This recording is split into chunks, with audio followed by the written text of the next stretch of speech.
All right. Well, here's a confession time. Did not open up my Sabbath school lesson until yesterday. um, it was just that kind of a week. I listened to podcasts while trying not to cough too much and closed my eyes a lot, and that was my week.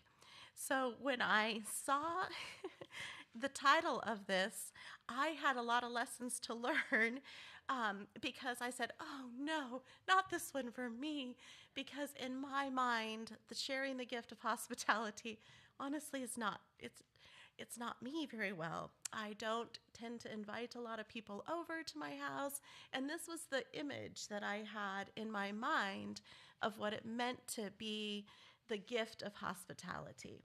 Now, do I like to entertain? Yes. Do I like to have a party? Of course. I like that. But everybody in my household also has to be of the same accord. And, and that doesn't always work out for me as well. So it was a really neat thing as I worked through the lesson to discover that the gift of hospitality doesn't mean having people over for dinner. So I was really, really glad about that discovery because I was like, okay, I can still maybe have a little of that without having people over for dinner.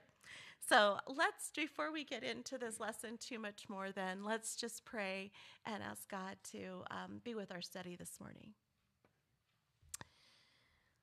Dear Heavenly Father, we're looking forward to learning more.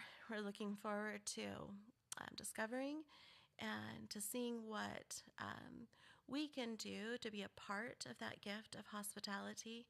We know that not all of the gifts that you have given to us are as easy for some and are given, but with practice we can change. And I just asked today that you work on our hearts and our minds, that you'll give us ideas and inspiration to have the gift of hospitality. We love you, Jesus. Amen. All right. So interesting, I felt in terms of this whole thing, I was like, okay, the author of the lesson kind of had a different take on how to get us around to the gift of hospitality. I thought I didn't necessarily think that the Sodom and Gomorrah story had anything with the gift of hospitality. I would not have put those two things together in the same sentence. And so when looking at this, I thought, well, that's kind of strange. But I did have some new thoughts and some new ideas as reading it. So I was grateful for that perspective of that. So we're going to talk first, though, before we even get to that one. Let's go ahead and read in Genesis. We're going to start with Genesis chapter 18, and we're going to look at verses 1 through 15. Genesis chapter 18, 1 through 15. It's a long one, so let's wait until most everyone finds it. And then if someone's willing to read it, I would appreciate it. Is anyone? Let's wait. Let's just wait till we make sure everyone finds it because it's long, so we can all kind of just follow along. But I appreciate your willingness, Marilyn, and you're going to read it for us. So just one moment. Okay, are we all pretty much there? Because we want to kind of follow along as she reads. Okay, so 1 through 15, please. Then the Lord appeared to him by the terebinth trees of Mount Mamre, as he was sitting in the tent door in the heat of the day. So he lifted his eyes and looked, and behold, three men were standing by him. And when he saw them, he ran from the tent door to meet them, and bowed himself to the ground, and said, My Lord, if I have now found favor in your sight, do not pass on by your servant. Please let a little water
Okay. It was just kind of fun to listen to that. First of all, my first thing was so they're old, past childbearing age. Okay, that's for most of us in the room. Okay, so, um, but I liked the idea here of Abraham running. You can picture this old man and he's running to get this, and it says he hastened and he ran. It's like it's trying to show like there's an excitement of him being ready for these guests that are here, and now these are unexpected guests. He wasn't planning on them coming. Okay, so what are some ways that Abraham shows hospitality to his unexpected guests? What are some things that it said in there? He took water to wash their feet, first thing, Mm-hmm.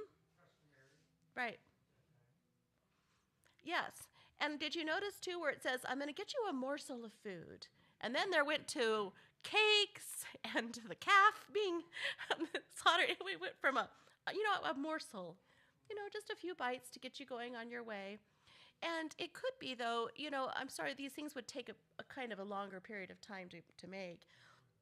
And even as he ministered to them, like washing their feet or something else, I believe that he probably had some sort of feeling that this was something bigger than what these guests were just passing through, that this was something special.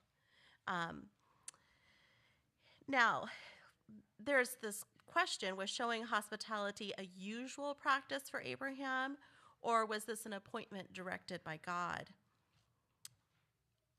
Well, what do we think? Do you think that it was? You mentioned there was some customs. So I think it was usual, but also, of course, it was appointed by God. Hmm. Also, both. Yeah, it definitely was a custom during that time because they would.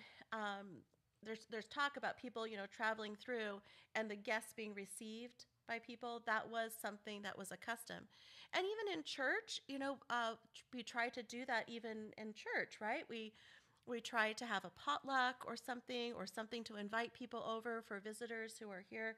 Like that still tries to be kind of this idea, like this um, tradition, I guess you could say, that of this practice. So common, but maybe not so much.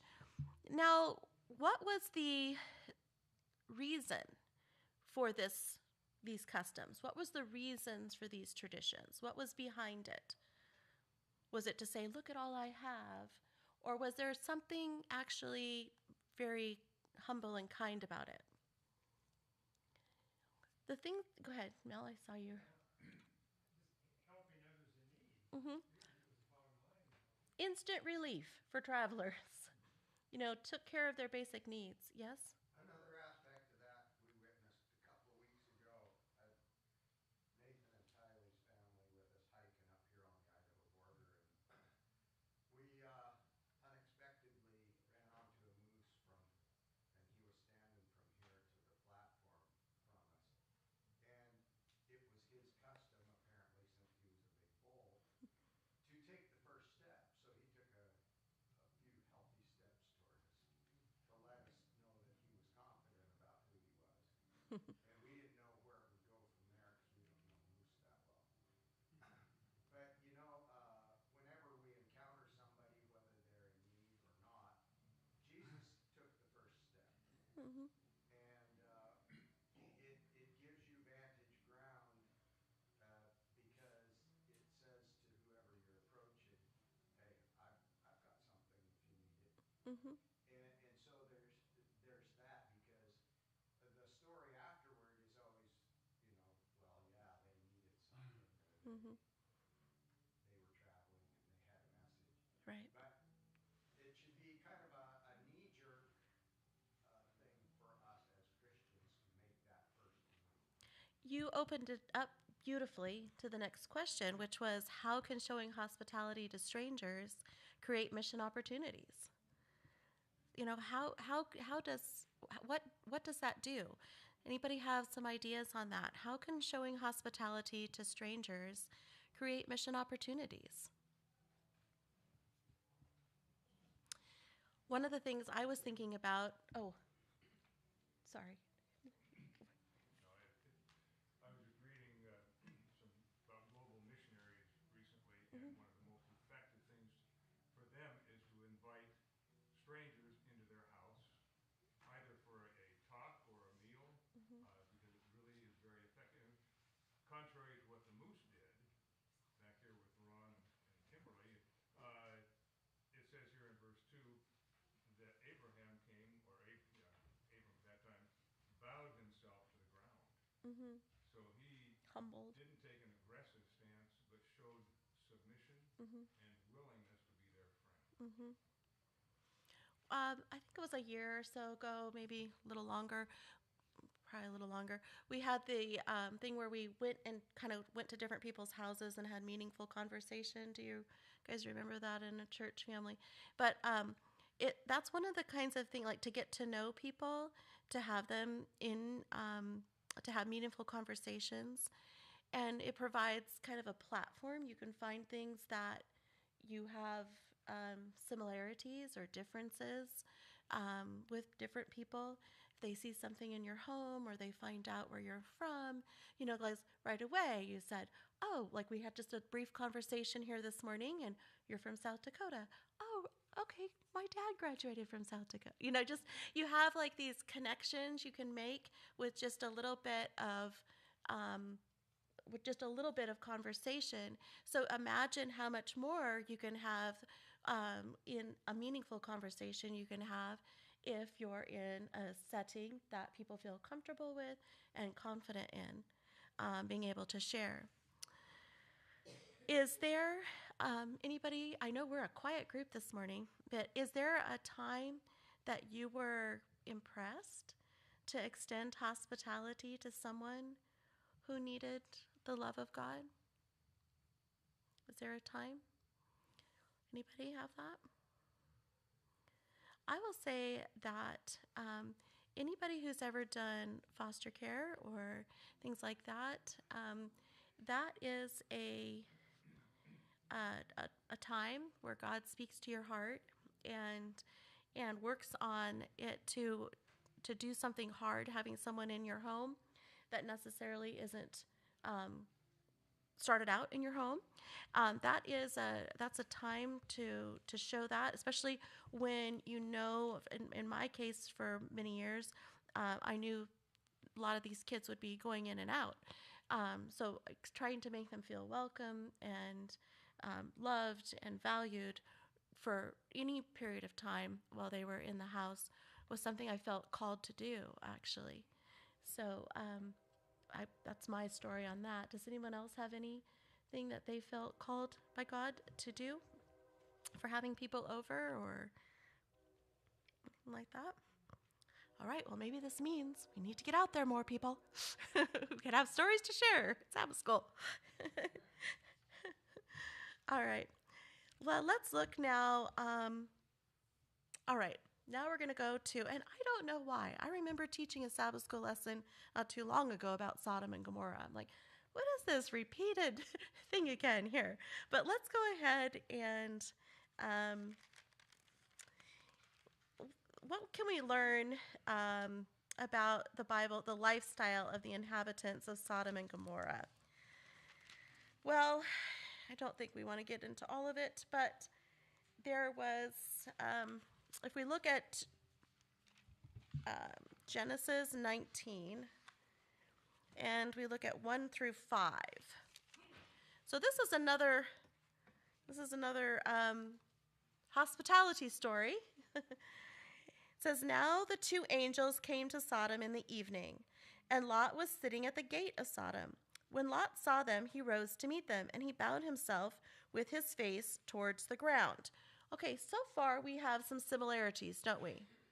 We have the way that Lot and Abraham greeted the guests, or the people, the visitors. We have some similarities there.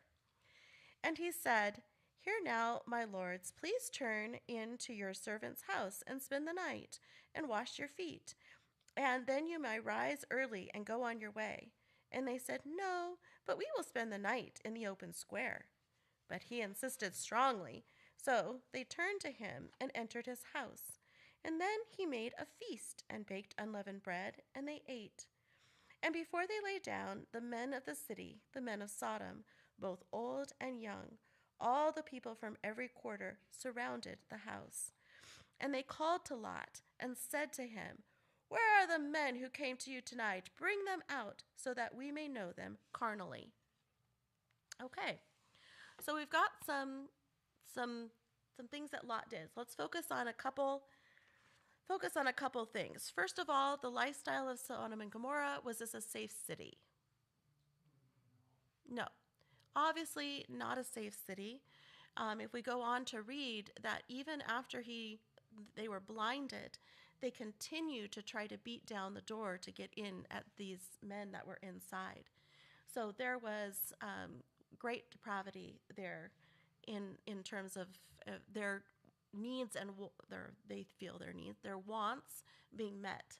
Um, and but in terms of the hospitality, Lot recognizes that this is an unsafe city, doesn't he?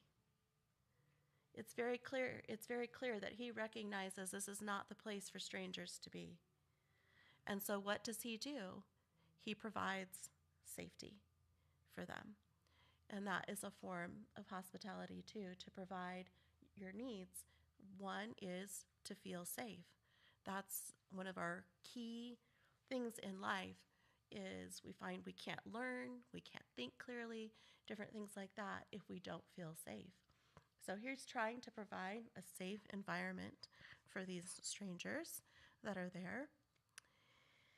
And he's made them food. He made them bread. He tried. Um, my question, I just want to scream at Lot pretty much throughout this whole thing. Why are you still there? Why are you still there? Like, he didn't have to be stubborn. He could have chosen and went back to Abraham and said, I messed up. I shouldn't have done what I did, but that's not what happened. All right. Now, we know then that the story, well, maybe we don't. Some of what happens next is, Abraham kind of learns that God is going to destroy Sodom and Gomorrah. And we're going to kind of talk about if Abraham cared about every inhabitant of the wicked city or just the righteous ones. And that's kind of a thing. I had a couple aha moments when I was studying this part that I hadn't thought about. So we'll see if we can get to some of those. Let's look at 18. Let me make sure I get this right. It was...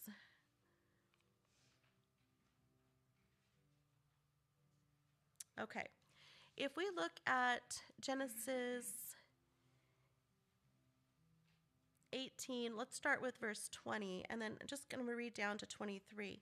Anybody else that would like to read Genesis 18, 20 through 23? The Lord said, Because of the cry of Sodom and Gomorrah is great, and because their sin is very grievous, I will go down now and see whether they have done altogether according to the cry of it, which is come unto me, and if not, I will know. And the men turned their faces from thence and went toward Sodom, but Abraham stood yet before the Lord. You said through 23? Yes. And Abraham drew near and said, Wilt thou also destroy the righteous with the wicked? Okay. So he's asking a question. Do you think he just cares? Let's look at Genesis. Well, if you look at Genesis 14, there's a part there I felt that it would show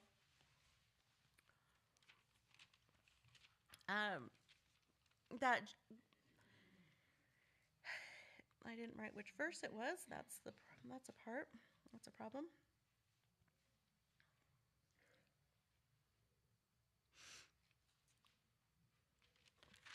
I don't know. I'm sorry. This was one of those days. All right, let's go to a different verse, which I did actually write the whole verse down, which is Ezekiel 33:11. Let's go to Ezekiel 33:11.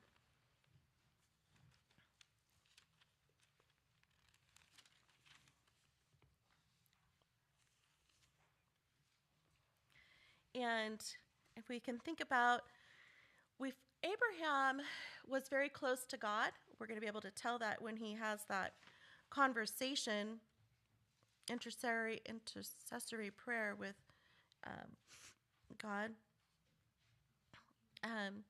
But in Ezekiel 33:11, does someone have that? David said, I live, says the Lord God. I have no pleasure in the death of the wicked, but that the wicked turn from his way and live. Turn, turn from your evil ways. For why should you die, O house of Israel? All right, I don't. There's no pleasure. I don't believe that God has any pleasure, or anyone that is close to God. None of us should have pleasure in the wicked dying, nor the righteous dying. We should take no pleasure in that. Cheryl? You had mentioned Genesis 14. Yeah. I think maybe what you were wanting to bring out was when the king of Sodom came to Abram and said, "Give me the persons and take the goods to thyself." Abram's response to that was, "I have lifted up my hand unto the Lord and Most High, the possessor of heaven. I will not take a thread even of his shoe latchet." So Abram's response when he went and gathered those things that had been taken away, he was giving back Mm-hmm. to the wicked. He was having a heartfelt feeling for the wicked. Yes. And because I think that comes from his relationship with God, knowing that there was no harm wanting for anyone, instead wanting to do right, which is a good lesson for all of us to take in mind. I appreciate you finding that. Thank you. Okay, so what goes on next? What is that prayer, the intercessory prayer that goes on? Oh, now I'm got out of my.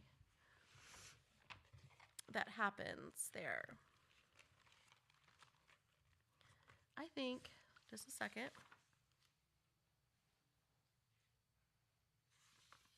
It'd be helpful if I put these in the right order. When Abraham asked if there's 50 righteous. Yeah. I love that whole dialogue though. I wanted to read that, but yeah.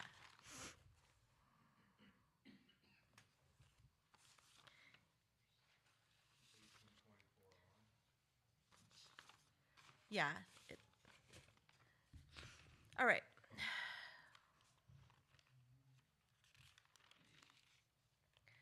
All right. So I felt like this is kind of fun when you read this and think about.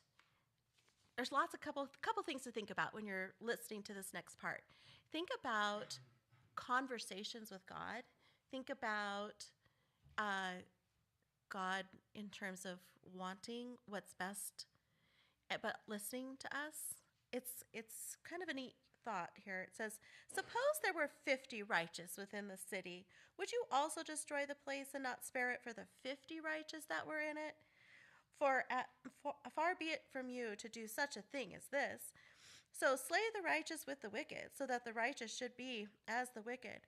For be it from you, shall not the judge of all the earth do right?" And the Lord said, "If I find in Sodom 50 righteous within the city, then I shall spare all the place for their sakes." Then Abraham answered and said, "Indeed, now I who am but dust and ashes have taken upon myself to speak to the Lord." Excuse me. "Suppose there were 5 less than 50 righteous. Would you destroy all the city for the lack of 5? And he said, "If I find there 45, I will not destroy it." Then he spoke to him again and said, "Suppose there should be 40 found there." And he said, "I will not do it for the sake of 40.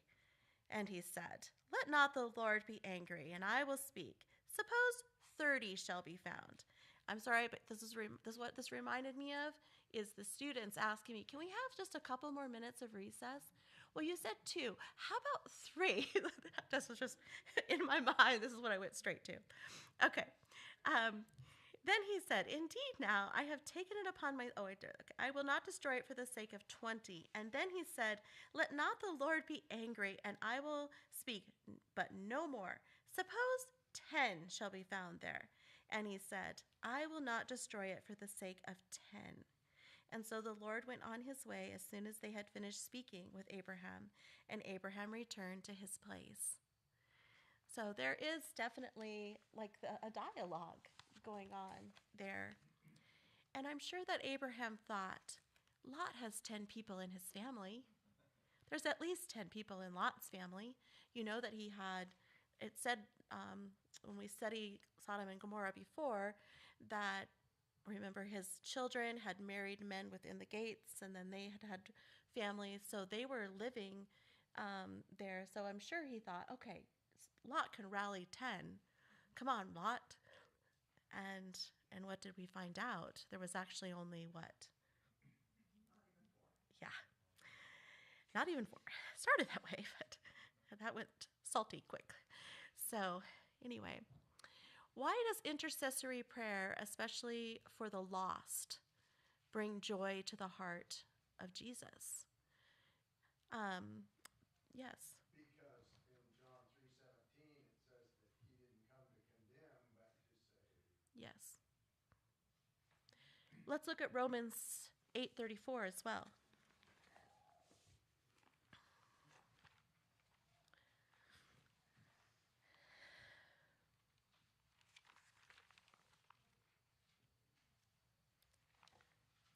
Someone have that would like to read?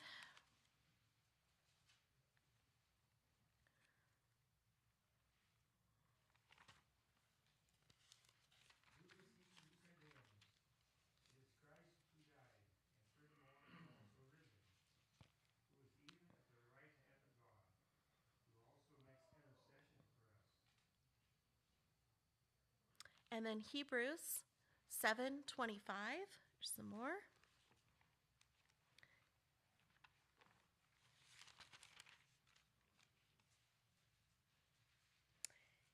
Hebrews 25 says, "Therefore he is also able to save to the utmost those who come to God through him, since he ever lives to make intercession for them."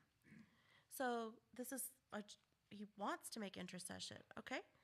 Yes? Abraham was making intercession, plumbing the depths of God's grace, Mm-hmm. and God would have probably gone down to 5 Yep. and even less. He stopped because he hasn't fully realized yet the depth of God's grace. Yeah, I agree. I and do we? So we sometimes doubt that too, don't we? When we and that brings us. Let's go. Let's look at Luke. Let's do one more, and then have a conversation about that. Luke 15:4-6.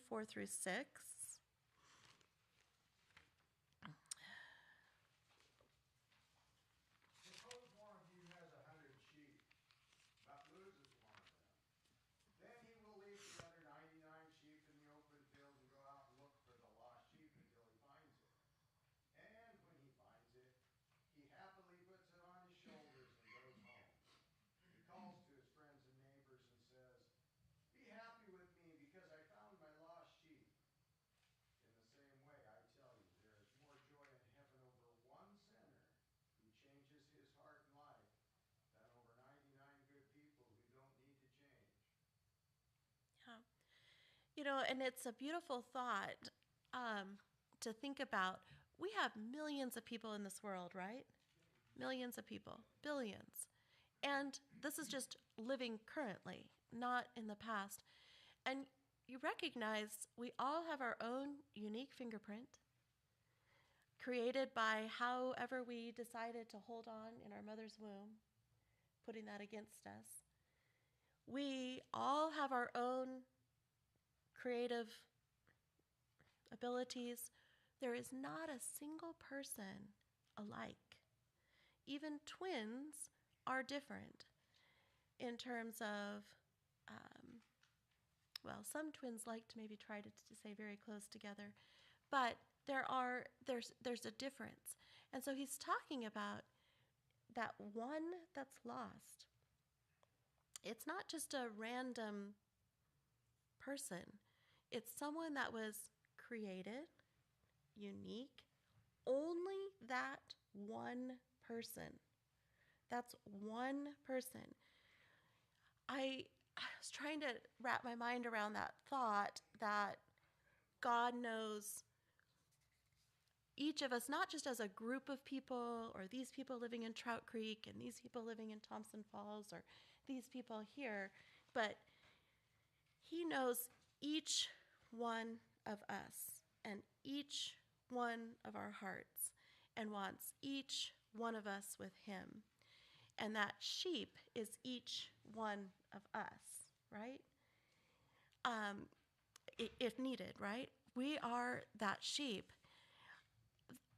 When in a day and age where people don't have identity or feel lost within themselves, if we can somehow share that with them, that they are so uniquely valued, that God's willing to not just, oh, okay, follow me, yeah, all right, come on, but actually pick you up, carry you. I always say, if different things happen during the week and maybe I'm down or something happens and I read something or I hear a song, I say, oh, that felt like a God hug. Because I actually feel that God does find places and parts, if we're listening, to help us stay connected with Him in terms of that, to feel that I've picked you up kind of moment and put you on my back and I'm carrying you back to the fold. I'm helping you through whatever you're going through. That's a beautiful picture, beautiful memory. My daughter, Shyla, one time for a pastor did a picture, and I think she did a picture here too once, but it was of Jesus, and at the end of the sermon, it was Jesus with a sheep around it. And anyway, it's a beautiful, it's a beautiful illustration, and reminds us just how special we are. All right. Now, here's the one that's hard sometimes, is trusting God for the outcome of our mission activity of Jesus. How many of you have been praying for a certain person for many, many years for a change of heart or something like that? Yeah. How many of you have seen sometimes your prayers answered much, much later?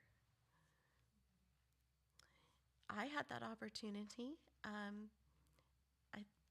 I've mentioned it before, maybe, but I got an email just a couple years ago while I was here in Trout Creek about a situation that had actually took me to the brink of not following Jesus, honestly, and I got to see 20 years later that the impact that a tragedy had, and my prayers that I felt were not being reached or not being breaking the clouds had been answered. And this person said that they were a Christian today because of that.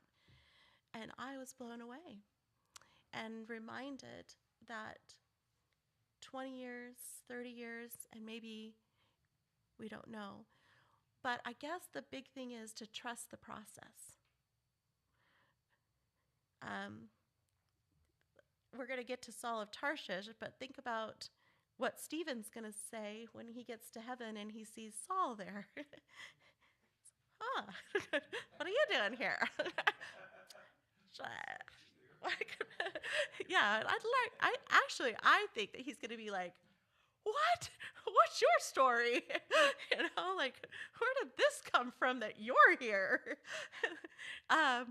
I don't know. Maybe he won't be surprised at all because he recognized what a big God, awesome God we have. But I just think that that's going to be kind of interesting of people like seeing things that they never got to see to fruition. So I just want to encourage us to not give up on our in prayers on behalf of our loved ones and our friends and our family members, because we just don't know the what the future holds. We have to trust the process of that and allow God to lead in their lives. All right. I thought that this was kind of an interesting thought on this. If you read Acts, let's go to Acts, because now we're going to go into the new part about Saul of Tarsus. And, of course, okay. Acts 9, 1 through 7.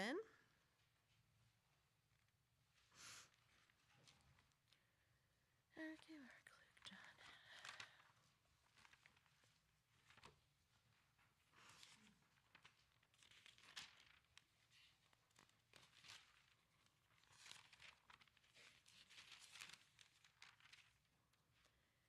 All right.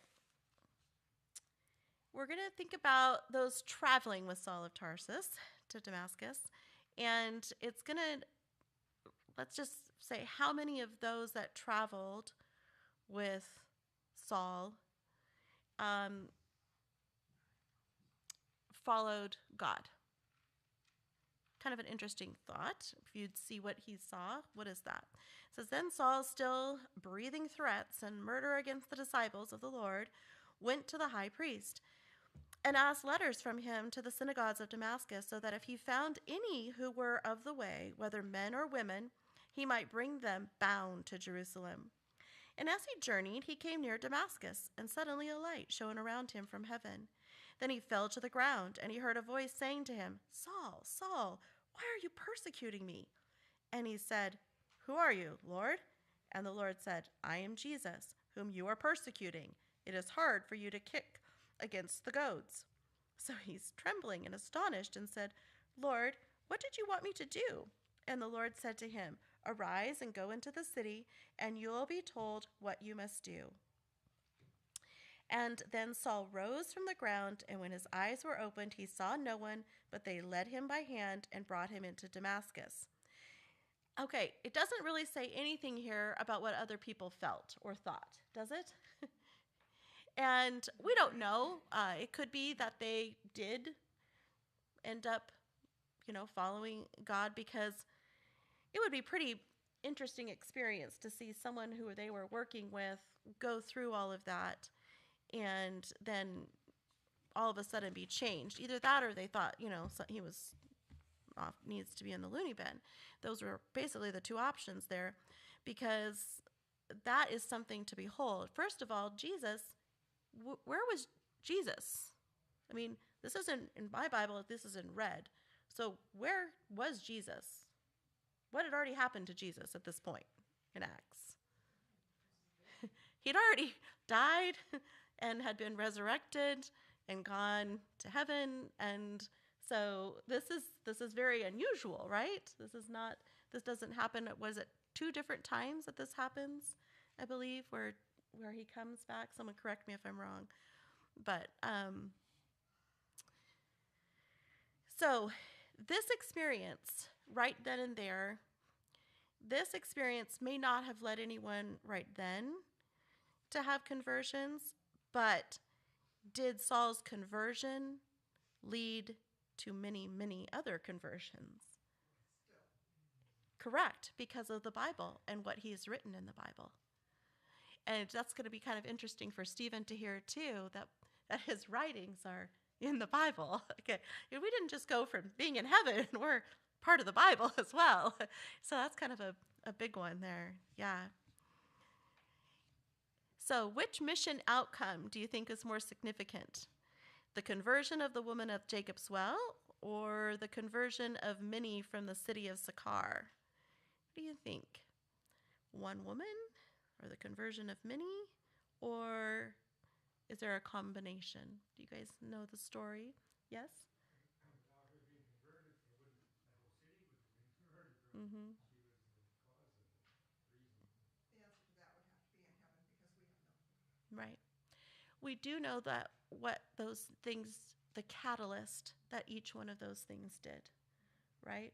The catalyst was that encouraged more and more people to know God, and then it's just a snowball effect. So, in thinking of our own personal testimonies, think about what led you even to the Adventist Church, for example. You know, my story goes back.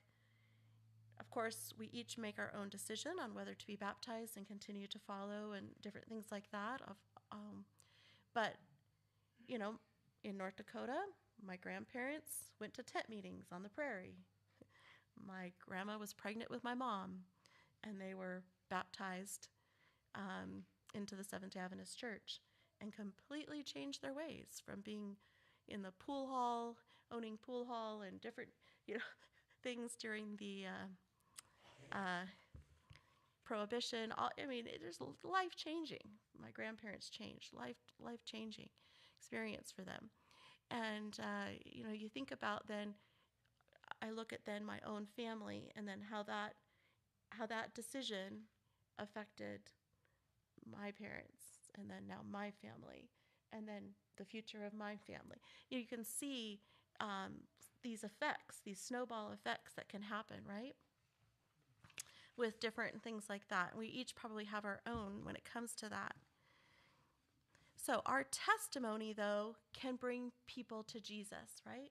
Our personal testimony can bring people to Jesus. I love Ron's testimony. I think he has a powerful testimony. I like Dale's testimony. I love the thought of Dale jumping over a fence trying to be baptized.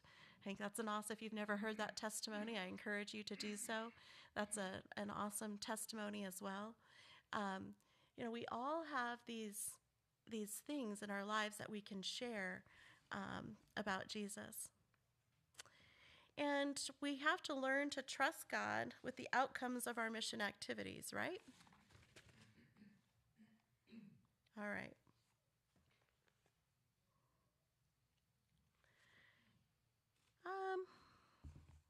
Well, since I skipped one whole paper, that was fun. Sorry about that. Let's go. We have a little bit of time, right? I have 5 minutes?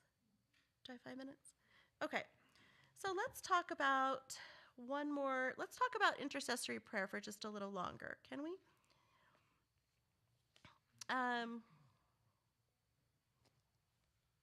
Oh, wait, maybe we did do that. We did. Never mind. We did all that.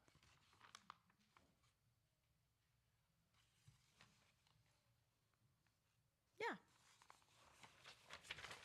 So I have a backside. All right. The last question then is for us today is, does anybody have... Oh, you guys are so quiet, I don't even want to ask. But does anybody have someone, I thought we could just take a little bit of time, just ourselves for a minute, but is there people that you've been having intercessory prayer? And if you're not comfortable, I know that these are recorded, so if you're not comfortable saying the person's name out loud, but if there's someone that you are having intercessory prayer for right now and that you would like others to pray for, is there anyone that would like to raise their hand and say, I have a person that I'd like to have prayer for? Cheryl, you do? Yeah. Are you willing to share anything about that, just a prayer? Yes. Dale? Well, we always pray for our families. Yeah. Family members that are not in the church. Mm-hmm. Yeah, definitely. We do. And I think another thing that we can think about for prayer too is we have some big things happening in our world as well, right? And just to pray on behalf that we're able to share as much of God's love and His grace with others during the time that we have left. So I think those are some big things to be always talking to God about. So we've got hospitality, and we don't have to invite people over for dinner always, right? Because hospitality can just mean doing kind things for people. It can be just reaching out, offering, um, offering a helping hand, participating in outreach programs in our local communities when we have those, and or looking for needs, being listening for people's needs. That also is a form of hospitality. Now, some of you, yes, you should have lots of people over because you make great food and your houses are clean. And some of us will maybe eat by the fire pit. But uh, I appreciate you guys listening this morning and participating. It is, um, I think, a privilege that we have to show hospitality to others, and a privilege to be able to share. And we share the best when we have a smile on our face, right? that's that's the best. That's the best part to share. We have an opportunity tonight at the Langfords. Don't know if you've invited anybody, but it is an invitation, so you're welcome to extend that invitation of hospitality to someone, to their place tonight. We should have plenty of chili, at least. At least that part we can guarantee. Don't know anything else. But thank you again. Let's bow our heads. Dear Heavenly Father, I just am grateful for the stories that you've given and the people that even made these connections with how these related to one another, with Lot and Abraham, and the stories of hospitality, the stories of being kind, the stories of how to treat those people who are different from us. And I ask that you be with us throughout this week. Help us to look for opportunities to share, to opportunities to smile, to opportunities that we may not even know will have impact. And Lord, we all have people in our lives who we are praying for, who we're not giving up on, who we are trusting the process and trusting you, but we have people we love and want them to love you too. And so I ask, Lord, that you continue to be with our prayers, to continue to work on those people's hearts, and to continue to have mercy on them. Amen.